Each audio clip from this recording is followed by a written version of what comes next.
Imagine a man who spent 60 years alive but never once truly listened to his own body. Not once. Not when it whispered. Not when it screamed. Not even when it begged. This is not a story about weakness. It is not a story about stupidity. It is not even a cautionary tale in the traditional sense, where we sit comfortably from a distance and say, "I would never be like that." This is a story about a man who was, by every visible measure, extraordinary. Kenzo Yoru built 3 companies from scratch. He raised a son who attended university abroad. He owned properties in 2 countries. He sat on 2 church boards, mentored young professionals, and was the kind of man that rooms fell quiet for when he walked in. Not because he demanded it, but because something about his presence commanded it naturally. He was broad-shouldered, always impeccably dressed, always the last to leave a meeting and the first to arrive. He shook hands like he meant it. He laughed from deep in his chest. He was, in every way that the world could see, a man who had it all together. And on the morning of March 14th, 2023, he was standing in his kitchen, tying his tie in the reflection of the microwave door, something he had done for 31 years, when his left hand stopped working. Before we go any further, what you are about to read is based on true events. The names and some identifying details have been changed, but the sequence, the signs, the denial, the collapse, all of it is real and disturbingly common. If any part of this story sounds familiar, if you recognize pieces of yourself or someone you love in Kenzo, stay with it. Because it does not end where you think it does. And before we begin, drop a number in the comments right now. When was the last time you went for a full health checkup? If you cannot remember the year, type 0. If it was this year, type 2026. No judgment, just honest answers. Let's find out together where we all actually are. Kenzo Yoru was not born into ease. That's important. You need to understand what kind of man he was before you can understand what broke him. He was born in 1963 in Kyoto, Japan, the eldest of 3 children in a household where the rule was unspoken but absolute. You did not complain. You did not complain about being tired. You did not complain about being hungry. You did not complain about pain. Complaining was for people who had stopped trying, and the Yoru family did not stop trying. His father, Isamu Yoru, was a civil servant who worked 6 days a week and attended church every Sunday, with the kind of rigid devotion that was equal parts faith and discipline. His mother, Fumiko, ran the family textile shop from before sunrise until the last customer left. Kenzo watched both of his parents work themselves to the edge of their capacity every single day of his childhood. And what he absorbed from that, the lesson that settled deepest into his bones, was not rest when you are tired. What he learned was your body is an instrument of your ambition. Use it accordingly. He was sharp in school, relentlessly sharp. Not because he was gifted in the way people call prodigies gifted, but because he sat longer than everyone else. He reviewed more. He slept less. He had an almost perverse relationship with the idea of quitting, as though quitting was a moral failure rather than a practical choice. When other boys went to play football in the yard, Kenzo was inside, working problems he hadn't been assigned yet. He left Japan in 1987 at the age of 24 with a degree in civil engineering and an acceptance letter to a graduate program in Toronto, Canada. He arrived in January, the coldest January Toronto had seen in a decade, wearing a coat that was 2 sizes too large for him, borrowed from a cousin who had warned him, "Kenzo, Canada will test you. Canada does not care who you were back home." Kenzo smiled at his cousin and said, "Good. I didn't come here to be comfortable. I came here to build something that would outlast me. Comfort and legacy. You only get to choose one." Kenzo Yoru, in a 2019 business magazine interview, he built his first company, a small construction consulting firm, in 1993, 6 years after landing in Canada. He named it Crestline Group. It was 3 people, himself, a project manager named Daniel Park. The body does not betray you without warning. That is the cruelest truth about what happens to men like Kenzo. It does not ambush you in the night without precedent. It speaks, first in whispers, then in words, then in shouts, and only finally in violence. Kenzo's first warning came in the summer of 2009. He was 46 years old. He was on a job site in Mississauga, doing a walkthrough with a client, a routine 2-hour visit that he did 3 times a week. He had done hundreds of these walkthroughs. He could do them in his sleep. The client, a real estate developer from Montreal named Gilles Bernard, was talking about something to do with the second phase budget. Kenzo was nodding, making mental notes, when suddenly, inexplicably, the left side of his jaw began to ache. Not sharply, not dramatically, just an ache. Every man who ignores his health has a story he tells himself to make it make sense. The story is never, "I don't care about my health." No one tells themselves that. The story is always more sophisticated, more forgivable, more believable than that. Kenzo's story went like this. "I come from people who endure. Endurance is not weakness. It is the highest form of strength. My father worked every day of his life and lived to 78. My mother is still alive at 81, and she has never once set foot in a gym. In Japan, we call it gaman, the ability to bear what is difficult without complaint. I have lived that way since childhood. The men who collapse from heart attacks are the ones who lack discipline. They ate badly. They had no self-control. I am not undisciplined. I do not eat sugar. I do not drink. I sleep a reasonable amount. I do not smoke. Therefore, I am fine. I feel fine. I would know if something was wrong. You know your own body. That was the story. And there are pieces of it that are true. Discipline does matter. Lifestyle choices do affect health outcomes. His parents had lived long. He did not smoke or drink. But the story had holes in it, the size of freight trains, and he had spent 30 years expertly looking around them.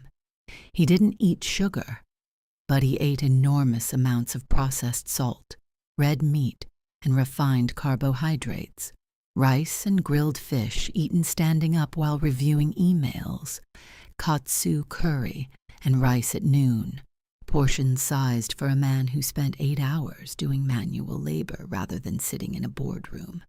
His sodium intake, if someone had measured it, would have been catastrophic. His blood pressure, which no one had measured in a clinical setting in over a decade, was almost certainly chronically elevated. He didn't smoke, but the stress he carried in his body was physiologically equivalent to what extended smoking does to cardiovascular tissue. Chronic, unmanaged stress elevates cortisol levels.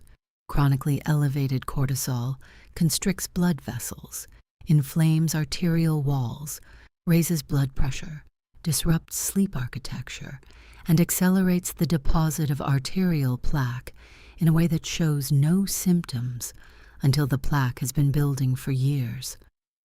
Quietly, in the dark, in the walls of the vessels that were keeping him alive. Nearly 47% of all fatal heart attacks in men occur in individuals with no previously recognized heart disease. Men who considered themselves healthy, who did not lie on intake forms, who felt fine. The body does not announce its failure with clarity. It announces it the way Kenzo's body had been announcing it for over a decade, in a language that is only legible in retrospect. He slept, but never deeply.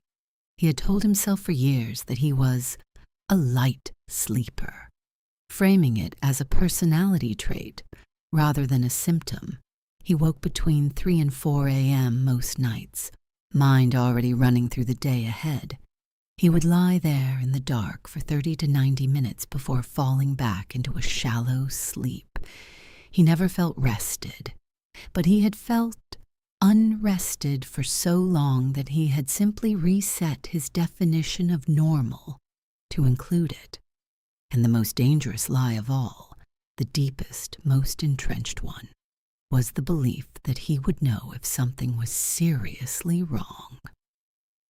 That the body would give him an unmistakable signal, something so clear and undeniable that even he could not rationalize it away. The cruel truth is that the body had been sending exactly that signal for 14 years. He had simply become fluent in not hearing it. The most dangerous patient is not the one who doesn't know they're sick. It's the one who has decided they're not. Dr. Patricia Nakamura, Kenzo's physician. In 2016, something new appeared, a tightness in his chest. Not pain. He would have acknowledged pain. Just a tightness. A pressure sometimes, as though someone had placed a hand against his sternum and pushed gently. It came mostly when he was under acute stress, a difficult negotiation, a board meeting that went sideways, a phone call with Hiroshi that ended badly. He attributed it to anxiety. He bought antacids instead of making a phone call. Kenzo convinced himself he was fine because he didn't drink or smoke. It was a sophisticated lie, and it nearly killed him.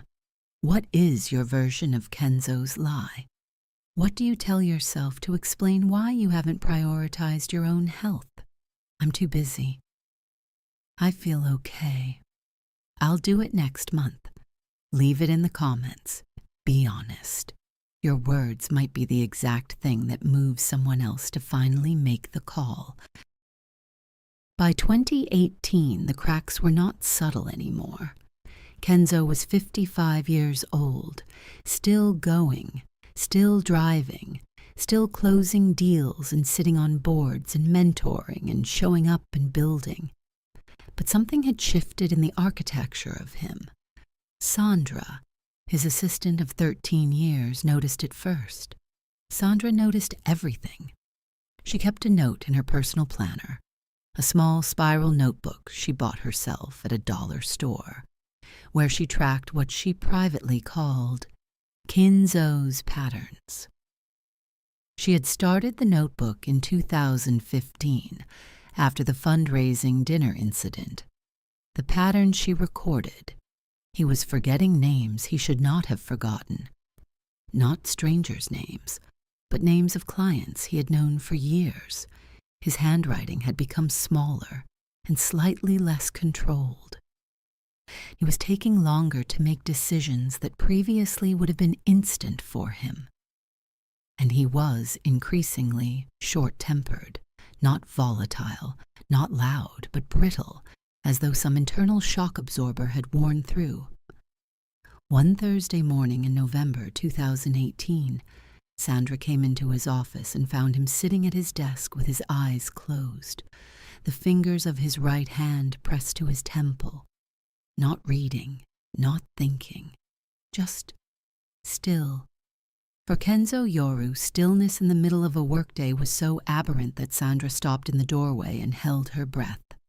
In February 2019, Kenzo collapsed while playing tennis. Not fell, collapsed. The The distinction matters. He played tennis every other Saturday with a rotating group of men from his business and church communities.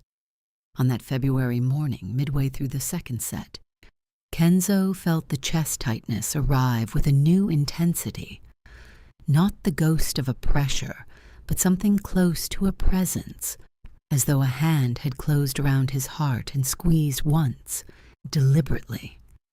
His opponent, a cardiologist named Dr. Takeshi Ono, saw the pause, saw the expression that crossed Kenzo's face, saw the way Kenzo's free hand went, involuntarily, to his left side, and then he saw Kenzo's right knee find the court, one hand dropping to the asphalt, the racket falling, the whole frame of him utterly still for 3 counts before he dragged himself back upright, as though nothing had happened.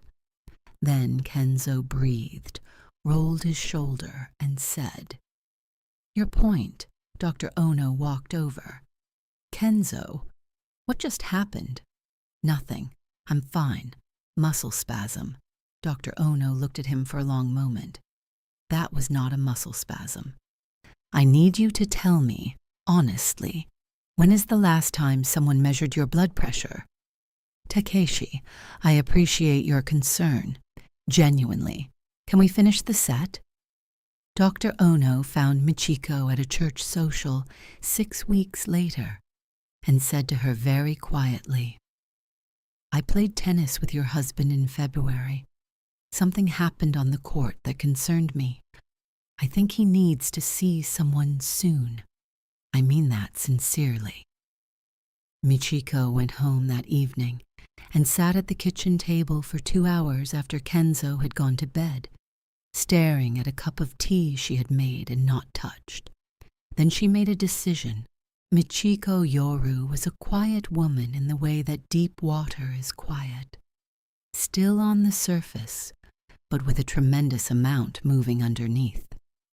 She had been Kenzo's wife for 33 years, his business advisor in the early years, his anchor through the lean years, and his most reliable truth-teller in all the years between. She did not nag. She did not repeat herself.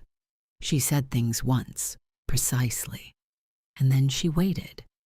And when she had waited long enough, she did something that Kenzo did not expect from her, because in 33 years of marriage she had never done it before.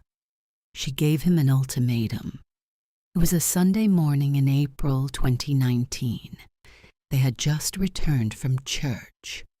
Kenzo was at the kitchen island, already scrolling through emails on his phone, still in his suit. Michiko was at the sink, not facing him. In the same week that Kenzo received that referral and chose not to act on it, Crestline Group was in the final stages of negotiating the largest contract in its history. It was a government infrastructure development partnership, a public-private arrangement worth $240 million over 8 years that Kenzo had been pursuing, positioning, and nurturing for the better part of 3 years. He had flown to Ottawa 14 times for preliminary meetings. He had rebuilt his executive team. He had done everything right. And now, in the final weeks before the announcement, the deal was teetering. A competing firm had apparently made a last-minute push to reopen the evaluation. Kenzo's contact in the procurement committee had called him privately to warn him. "Nothing is confirmed," the contact said. "But if I were advising you, I would be in Ottawa this week." Kenzo was in Ottawa that week, and the week after. He was on planes and in boardrooms and in hotel lobbies and on conference calls at midnight. He was running on coffee and conviction and sheer absolute refusal to let this slip away. Dr. Nakamura's referral for the cardiac appointment, printed on pale yellow paper, was folded in the left inside pocket of his suit jacket, the same jacket he wore every day that month. He had not done anything with it. It traveled with him on every flight. It was there when he walked into the final presentation to the evaluation committee. It was there when he walked out. Crestline won the contract. The official notice arrived on a Wednesday morning in May 2019. Sandra opened it, read the first 2 lines, and knocked on Kenzo's door with tears in her eyes. Kenzo read the letter. He read it again. He folded it carefully, placed it on his desk, and then did something no one in the office had ever seen him do in 26 years. He sat down on the floor. Not a fall. He simply lowered himself, deliberately, until he was sitting on the floor of his office with his back against his desk and his face in his hands, and he said nothing for a very long time. Sandra stood at the door, not knowing what to do. Then she heard a sound from behind those hands, the sound of a man who had been holding something enormous for a very long time and had finally, briefly, been allowed to put it down. He went back to work. Harder than before, because now there was an 8-year, $240 million obligation to deliver on. And Kenzo Yoru had never once delivered anything at less than his absolute maximum. The referral in his jacket pocket was transferred to the pocket of his next jacket, and then the one after that, until it became simply part of what he carried, a piece of paper he was going to act on. Just not yet, just not right now, just not this week. He never once thought of himself as the man who wouldn't survive the success. He only ever thought about the success. Michiko Yoru. 3 weeks after the collapse, Kenzo won the biggest deal of his career, and it made everything worse for his health. Success, it turns out, can be its own kind of trap. Have you ever used a personal win as a reason to delay taking care of yourself? After this project, after this promotion, after we close this deal, comment yes or no. And if it's yes, tell us what the win was. This conversation is more important than it might seem, because the version of Kenzo in that parking lot is the same version of Kenzo who just walked into Ottawa, March 13th, 2023. The night before. It was a Tuesday. Kenzo was 60 years old, in the year he had told Michiko they would slow down, travel, finally take that trip to Portugal she had been asking about since 2011. He had made actual promises this time. He had pulled out his calendar and circled September. He had said, Portugal in September. I mean it. Michiko had taken a photograph of the circled date. She still has it. That Tuesday, he had been in back-to-back meetings from 7:30 in the morning until 6 in the evening. At 6, a call with the Federal Project Oversight Committee ran until almost 8. He ate dinner at the office. Sandra had ordered it for him. Tonkatsu and rice from a takeout container, standing at the window, watching the city lights come on below. He was home by 9:30. Michiko had already eaten. Wednesday, March 14th, 2023, 6:14 a.m. Kenzo's alarm went off at 6. He silenced it on the first buzz, something he had done for 30 years by reflex, without waking Michiko. He lay still for a moment after silencing it, running a quick internal inventory. Chest, left arm, head.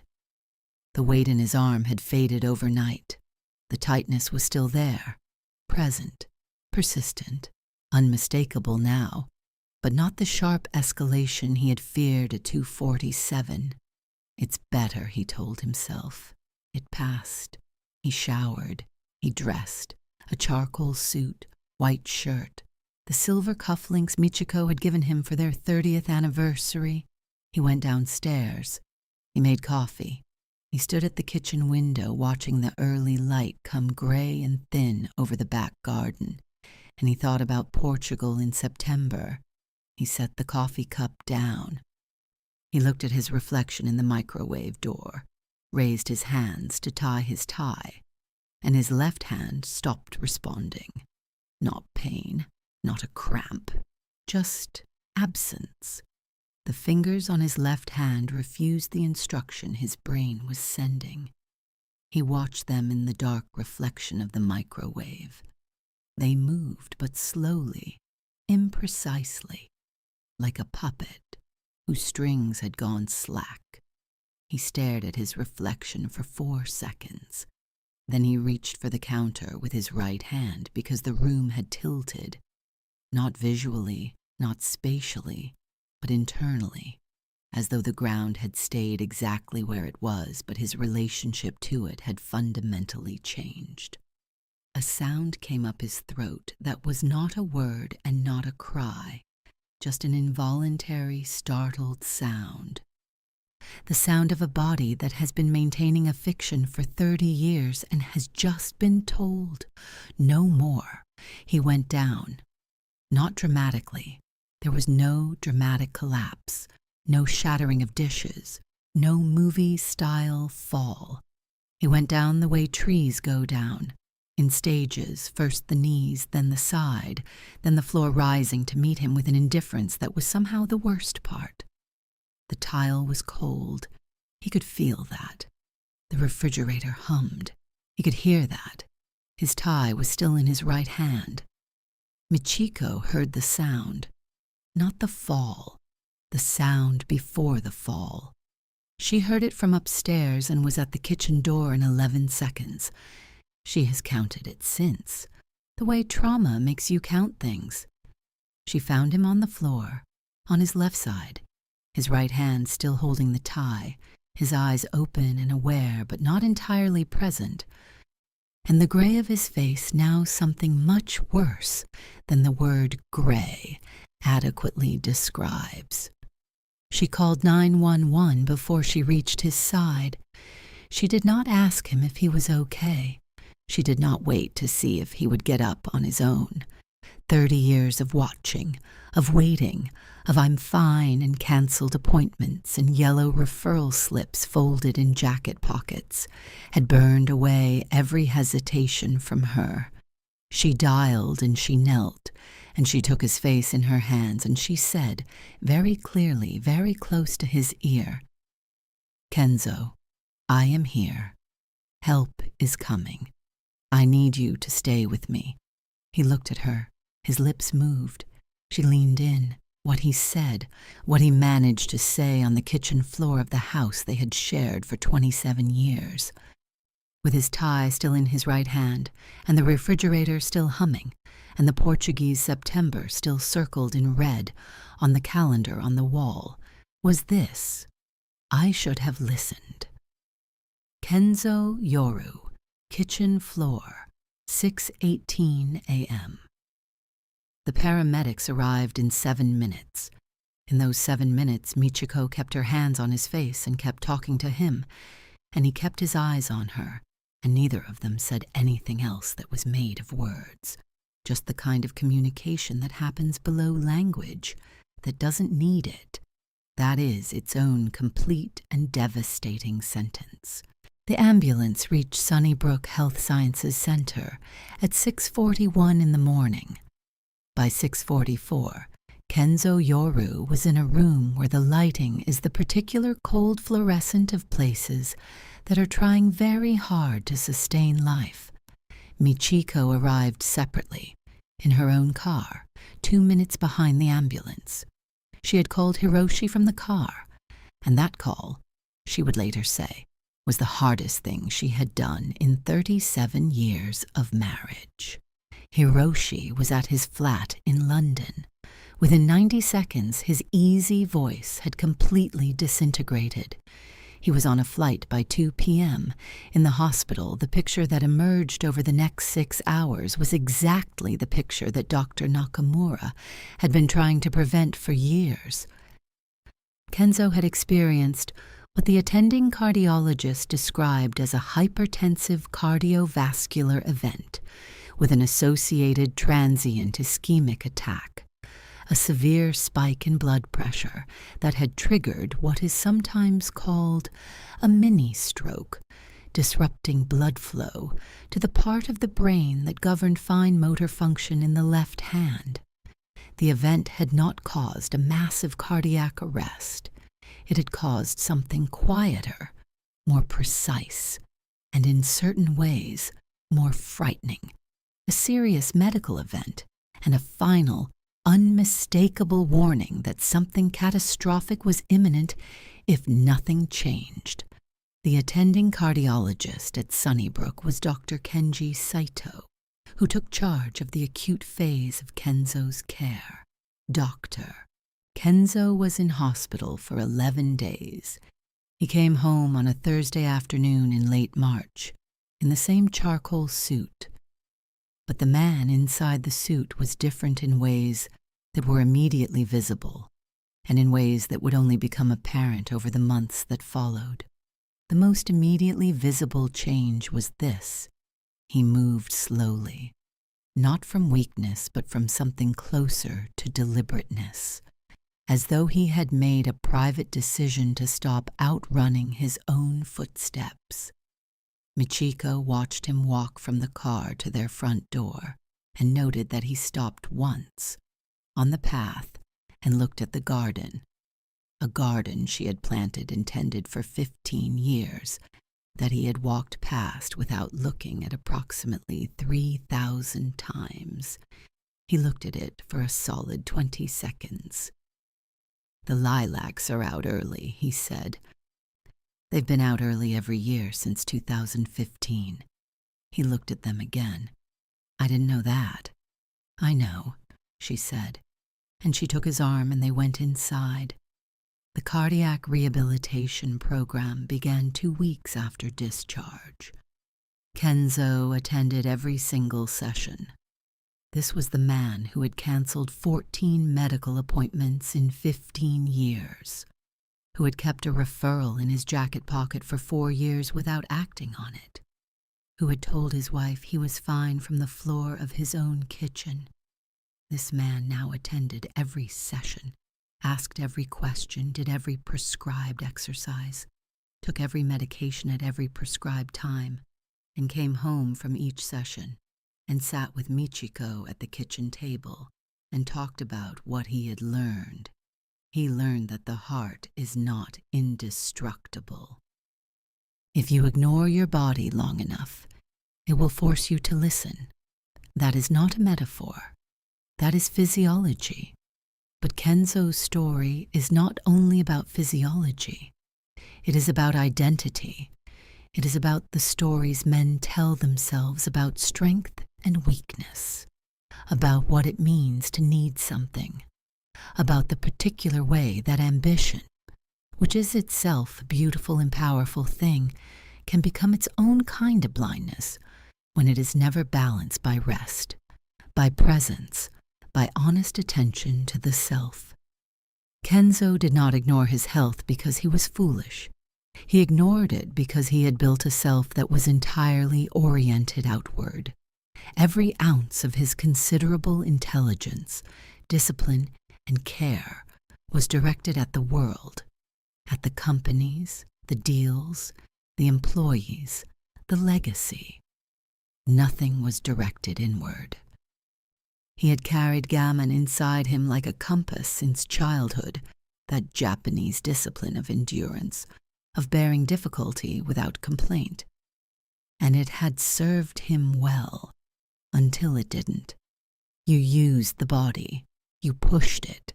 You did not stop to maintain it because maintenance was for people who didn't want the thing badly enough.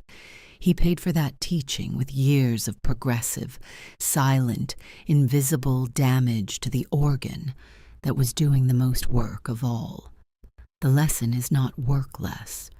It is not don't be ambitious. The lesson is build a self that includes your body. Schedule your health the way you schedule your deals. Listen to what your body tells you the way you listen to what your best advisor tells you. Get the information. Act on it.